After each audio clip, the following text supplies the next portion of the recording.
Hello students, is matter around us pure? Lecture number 5 में आज हम डिस्कस करेंगे separating the components of a mixture. अब students हमने मिक्सचर के बारे में पढ़ा था। मिक्सचर मतलब टू और मोर देन टू सब्सटेंसेस, उनका हेट्रोजीनियस कॉम्बिनेशन है ना, एक ऐसा कॉम्बिनेशन जिसमें दो या दो से ज्यादा कंपोनेंट्स होते हैं। अब जो भी कंपोनेंट्स आपने मिलाए हैं उनकी फिजिकल प्रॉपर्टीज जो है वो डिफरेंट हो सकती है, जैसे boiling point, melting point, volatility, density. Like मैं शुगर और वाटर को शुगर और सॉल्ट को मिक्स कर दूं, है ना, तो शुगर और सॉल्ट दोनों क्या है, वाटर में तो मिक्स हो जाते हैं, है ना, लेकिन इनका बॉइलिंग पॉइंट, मेल्टिंग पॉइंट, ये चीजें क्या हो सकती है, डिफरेंट हो सकती है। या फिर अगर हम कोई दो सब्सटेंस ले लें, उनमें से एक वाटर में डिसॉल्व हो रहा हो और दूसरा ना डिसॉल्व हो रहा हो, तो भी उनकी फिजिकल प्रॉपर्टीज क्या हो गई, डिफरेंट हो गई। तो मिक्सचर जिसमें टू और मोर देन टू कंपोनेंट्स होते हैं, उनकी फिजिकल प्रॉपर्टीज अगर डिफरेंट है तो हम उनको आराम से क्या कर सकते हैं, सेपरेट कर सकते हैं। अब इनको सेपरेट करने के लिए कौन कौन से मैथड्स हमारे पास है, तो मैथड्स हमारे पास है sublimation, filtration, centrifugation, next evaporation, crystallization, chromatography, then distillation, fractional distillation and separating funnel को यूज करके भी हम मिक्सचर को, उसके कंपोनेंट्स को सेपरेट कर सकते हैं। नाउ स्टूडेंट्स, कौन कौन से मिक्सचर जिन्हें हमें सेपरेट करना है, तो मिक्सचर है हमारे पास दो सॉलिड का मिक्सचर या फिर सॉलिड और लिक्विड का मिक्सचर और टू लिक्विड्स का मिक्सचर, ये हमारे सिलेबस में है, इन्हें हमें सेपरेट करना है। सो फर्स्ट हम देखते हैं separation of mixture of two solids. Like आपने टू सॉलिड्स मिक्स कर दी और उनको सेपरेट कैसे करेंगे, तो फर्स्ट मेथड आपके पास है यूजिंग अ सुटेबल सॉल्वेंट, जैसे शुगर और सेंड। तो अगर हम वाटर ले लें तो शुगर तो वाटर में मिक्स हो जाएगा, सेंड वाटर में मिक्स नहीं होगा, तो शुगर और सेंड दोनों के मिक्सचर को पानी में घोल दो और फिर फिल्टर कर दो, तो एक कंपोनेंट सेंड तो आपके पास आ गया। अब शुगर इन वाटर हो गया, तो हमारा सेकंड मेथड क्या है, mixture of solid in liquid. इसके लिए मेथड्स है, तो ये हो गया आपका sugar solid in water liquid. तो इसमें जो मेथड्स होंगे उससे हम शुगर और वाटर को अलग कर लेंगे। नेक्स्ट है द प्रोसेस ऑफ सब्लिमेशन। अब सब्लिमेशन क्या, कोई सब्सटेंस को अगर आपने हीट किया तो वो लिक्विड स्टेट में आए बिना सीधा ही गैसेस स्टेट में आ गया, सॉलिड से सीधा गैसेस स्टेट में आ गया, तो उसे हम सब्लिमेशन के थ्रू अलग कर सकते हैं। For example ammonium chloride in common salt, तो अमोनियम क्लोराइड NH4Cl और कॉमन सॉल्ट यानी नमक NaCl, तो अमोनियम क्लोराइड में सब्लिमेशन की प्रॉपर्टी होती है लेकिन नमक में नहीं होती, तो हम इन दोनों को सब्लिमेशन के थ्रू अलग कर सकते हैं। नेक्स्ट बाय यूजिंग मैग्नेट, तो अगर मैग्नेटिक और नॉन मैग्नेटिक मटेरियल मतलब आयरन फिलिंग और सल्फर पाउडर मिक्स हो गया, तो आप मैग्नेट ले आओ, तो आयरन फिलिंग तो मैग्नेट से चिपक जाएगी और सल्फर पाउडर अट्रैक्ट नहीं होगा, तो हम इन दोनों को क्या कर सकते हैं, डिफरेंशिएट कर सकते हैं, सेपरेट कर सकते हैं। सो स्टूडेंट्स, फर्स्ट मेथड हमारा है सब्लिमेशन। सब्लिमेशन हमें क्या करना है कि आपके पास ऐसा मिक्सचर जिसमें एक सब्लिमेबल कंपोनेंट है और दूसरा नॉन सब्लिमेबल कंपोनेंट है, उसके लिए हम सब्लिमेशन मेथड को यूज कर सकते हैं। So this process is used to separate mixtures that contain a sublimable volatile component from a non sublimable impurity. मतलब अगर हम हीट करें तो एक कंपोनेंट तो सॉलिड से सीधा गैस फॉर्म में कन्वर्ट हो जाए, लेकिन दूसरे पे इतना असर ना हो या वो सिर्फ लिक्विड में कन्वर्ट हो, है ना। तो सब्लिमेशन एक ऐसा प्रोसेस है जिसमें एक सब्सटेंस जो है वो डायरेक्टली सॉलिड से गैसेस स्टेट में कन्वर्ट हो जाता है हीट करने पे। अब सब्लिमेशन शो करने वाले सब्सटेंसेस कौन कौन से हैं, तो हम कहेंगे कैम्फर, कैम्फर मतलब कपूर जो हम घर में काम में लेते हैं, है ना, अमोनियम क्लोराइड, नैफ्थलीन, नैफ्थलीन की गोलियां हम काम में लेते हैं, इंसेक्ट रिपेलेंट होती है घर में, व्हाइट कलर की जो डोमेस्टिक मटेरियल है, नैफ्थलीन की बॉल्स होती है ना, कीड़े मकोड़े भगाने के लिए, तो नैफ्थलीन, एंथ्रासिन एटसेट्रा। ये चारों सब्सटेंस जो है वो सब्लिमेटिंग, मतलब जब इनको हम हीट करते हैं तो ये without coming in liquid state सीधे गैसेस स्टेट में आ जाते हैं।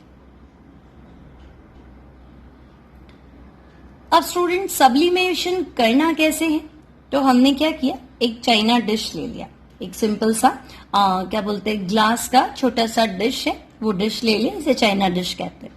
इसमें हमने क्या किया, मिक्सचर रख दिया कैम्फर और सॉल्ट। तो हमें पता है कैम्फर सब्लिमेबल सब्सटेंस है, लेकिन नमक वो सब्लिमेबल नहीं होता। फिर चाइना डिश में इसको मिक्सचर को हमने रख दिया और एक फनल इन्वर्ट करके, ना इन्वर्टेड फनल आप समझते हो जो कीप होती है वो, है ना, तो इन्वर्टेड फनल इसके ऊपर रख दिया और हीट करने में मिक्सचर गैस बन के उड़ नहीं जाए तो हमने यहाँ कॉटन प्लग, यहाँ पे हमने रुई लगा दी कॉटन प्लग, जिससे ये गैस बन के इवॉल्व नहीं हो पाएगा। अब आपने क्या किया, इस दोनों के मिक्सचर को, है ना, इस मिक्सचर को हमने हीट किया। अब आप हीट करोगे तो क्या होगा, कैम्फर सॉलिड है, गर्म करने पे लिक्विड में कन्वर्ट नहीं होगा, सीधा किस में कन्वर्ट होगा, गैस में। तो कैम्फर क्या करेगा, वेपर्स बनाएगा। अब वो वेपर्स जो हैं वो धीरे धीरे ये ऊपर उठेंगी, तो हो सकता है इसकी दीवार पे चिपक जाए और फाइनली सारी वेपर्स जो है वो यहाँ इकट्ठी हो जाएंगी, है ना। तो कैम्फर तो उड़ के आपका देखो यहाँ आ गया। अब नमक को गर्म करते तो नॉर्मल टेम्परेचर पे तो नमक का कुछ भी नहीं होता, है ना, 1054 केल्विन के आसपास इसका मेल्टिंग पॉइंट होता है। तो इतना टेम्परेचर तो हमने हीट किया ही नहीं। कैम्फर तो आप घर पे थोड़ा सा क्या करते हैं, जब हम पूजा करते हैं तो कपूर जलाते हैं, हल्का सा गर्म करते ही क्या हो तो गायब हो जाता है ना। तो हम स्लाइटली हीट करेंगे तो हम देखेंगे कैम्फर तो वेपर बन के अलग हो गया, है ना, ऊपर हमने इसको उड़ने नहीं दिया, इसको हमने बंद करके रखा है, और सॉल्ट जो है वो नीचे है। यानी इस मेथड से, ये मेथड कौन सा है, सब्लिमेशन। तो सेपरेशन हमने किया किसका, कैम्फर एंड सॉल्ट। इसको हमने कैसे सेपरेट किया, मेथड है by sublimation. Now students, sublimation method हमने लिया था सॉलिड और सॉलिड को सेपरेट करने के लिए। हमने लिया था सॉल्ट और कैम्फर, हम ले सकते हैं सॉल्ट और अमोनियम क्लोराइड, है ना। अब हमें सॉलिड और लिक्विड के मिक्सचर को सेपरेट करना है। तो सॉलिड और लिक्विड अगर मिक्स्ड है तो हम कैसे सेपरेट कर सकते हैं, तो एक मेथड है हमारे पास filtration, next centrifugation, evaporation, distillation, fractional distillation, chromatography and crystallization. ये 7 मेथड्स है। इन 7 मेथड्स की हेल्प से हम सॉलिड और लिक्विड को क्या कर सकते हैं, सेपरेट कर सकते हैं। तो पहले हम पढ़ते हैं इवेपोरेशन। अब इवेपोरेशन में क्या करना है आपको, एक नॉन वॉलेटाइल सब्सटेंस को वॉलेटाइल सब्सटेंस से अलग करना है। मान लो कि आपने पानी में नमक घोल दिया, तो नमक तो नॉन वॉलेटाइल मतलब जो वेपर नहीं बनाता, नॉन यानी नॉट, वॉलेटाइल यानी वेपर बनाने वाला सब्सटेंस। तो सॉल्ट वेपर नहीं बनाता और पानी तो वेपर बन के उड़ जाएगा, है ना। तो इवेपोरेशन हमने क्या किया, एक इवेपोरेटिंग डिश ले ली, एक बाउल मान लो, है ना, ग्लास का बाउल टाइप इवेपोरेटिंग डिश है, ठीक है। इसमें हमने मिक्सचर फिल कर दिया सॉल्ट एंड वाटर और बंसन फ्लेम, है ना, नॉर्मल जो फ्लेम है, ठीक है, ये बर्नर है बंसन फ्लेम, इसकी हेल्प से हमने इसको हीट किया। अब हीट करेंगे तो हम क्या देखेंगे, वाटर तो वेपर बना के इवेपोरेट हो जाएगा और नमक जो है, सॉल्ट जो है वो पीछे रह जाएगा। तो this is evaporation method to separate volatile and non volatile substance. Now students, इसके एप्लीकेशंस क्या है। इवेपोरेशन आपसे पूछा जाए कि इवेपोरेशन से क्या फायदा हो सकता है, क्या बेनिफिट्स है, एप्लीकेशंस क्या है, तो आप देखो, separating coloured component from ink. आपके पास इंक है, तो इंक में एक्चुअली क्या है, एक कलर्ड मटेरियल है जिसको हमने पानी में घोल के बना दी, है ना। तो हम इसका कलर्ड और नॉन कलर्ड पार्ट क्या कर सकते हैं, सेपरेट कर सकते हैं। सॉल्ट और वाटर अभी हमने देखा, शुगर और वाटर को भी इसी तरह से अलग कर सकते हैं, क्योंकि शुगर तो वेपर बना के इवॉल्व होगा नहीं, वाटर इवेपोरेट हो जाएगा हीट करने पे। सो मेथड क्या है, तो मेथड अभी हमने देखा था इवेपोरेशन। अब आपको बताया एनसीईआरटी में कि इंक और वाटर कैसे अलग करेंगे। तो मेथड है mix some ink into water and heat, है ना। आपने वही इवेपोरेशन डिश ले लिया, बंसन बर्नर ले लिया और हीट करना स्टार्ट कर दो। तो हम क्या देखेंगे, after some time water will evaporate leaving behind the coloured substance. तो वाटर को हीट करने पर वो क्या होता है, अपनी वेपर्स बनाता है, तो गायब हो जाएगा, है ना। और जो भी कलर्ड मटेरियल है, इंक में जो भी कलर्ड सब्सटेंस है, वो इवेपोरेशन डिश में पीछे रह जाएगा। Now students, next method is centrifugation. अब सेंट्रीफ्यूगेशन क्या होता है, लाइटर पार्टिकल्स को हैवी पार्टिकल्स से अलग करता है।